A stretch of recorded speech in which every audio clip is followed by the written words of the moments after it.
Hi everyone. Today we're going to go over some dispatching topics on FSM. So the first thing we're going to want to do is open our browser, which I've already done, and then you'll want to navigate to Dynamics 365. If you don't have it bookmarked, it's home.dynamics.com, and then we're going to go into Field Service Production. And if you don't have it pinned, you can just scroll down.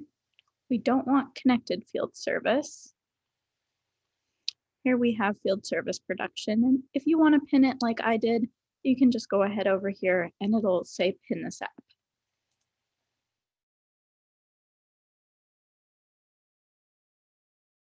All right, just to go over a few tabs to the left here.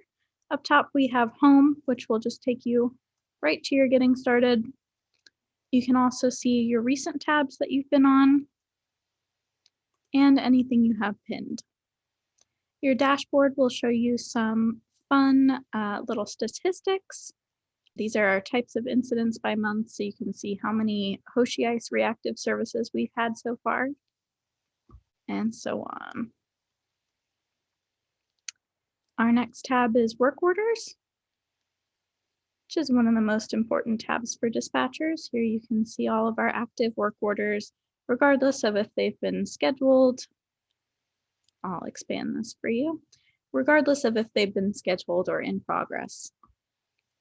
Our next is our schedule board tab. This is where you as the dispatcher will go ahead and put those work orders onto the technician's schedule boards. You'll also be able to track their progress here. You can go to the bookings tab to see all of our bookings that the technicians have started. So these are resource requirements.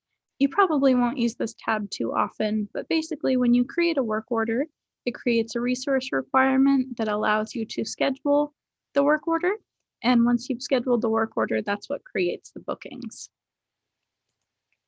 And we don't have any requirement groups, so you don't have to worry about this tab too much. You can fill out time off requests for technicians if you'd like to block out any time that they have off on the schedule board. And you can also see some of those time off entries on the time entries as well. The next tab we have is accounts, and you can see pretty much all of our customers here. We don't have any contacts, so you won't have to worry about the contacts tab. We don't have any cases, so you shouldn't have to worry about the cases tab. This is the agreements tab where you can see all of our recurring work orders. Next tab, we have our assets. This is where you can see all of our units or machines that we have registered. Don't have any functional locations, and we don't have any IoT alerts or devices. Last thing we can go into is our field service history, which will just give us some more data about our work orders that we've completed this month, So up here, of course, you can change your date range, which system status you'd like to see, and you can also filter by technician, which can be helpful to see how many work orders you have, how many open orders, all of this good stuff.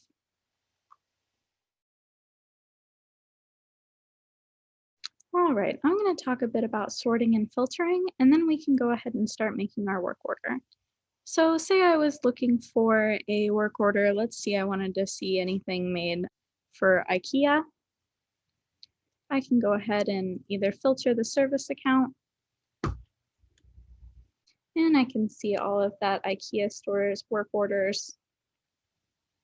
I can clear that filter. I can also filter by coming up here. This is where you can get more of an advanced search, which may be helpful. So you can see the status has to equal active as a default of this view. If I add a group, I can say that I want my technician to be Kevin, and then I'll apply. And then I can see all of the work orders that Kevin has done. And you can continue to add groups like that to narrow your search as much as you need. Another helpful tool to use is this needs attention from dispatcher. I can go ahead and filter that. by yes and apply. I can see all of these do need attention from the dispatcher. And that's for various reasons, but we'll go into that in just a bit. So if I want to clear this filter, there we go. Then the last thing I want to cover before we start making our work order are views. So our default view is active work orders, but we can also see some preset views that we have built out as well. So if I want to see just our open active orders or anything that hasn't been completed by a technician yet, I can go ahead and click into here. And you can see that the columns themselves look a little bit different. Because we've narrowed them by open, we don't need a ton of those extra notes and columns from the prior tab. So you'll see these are just a bit more refined.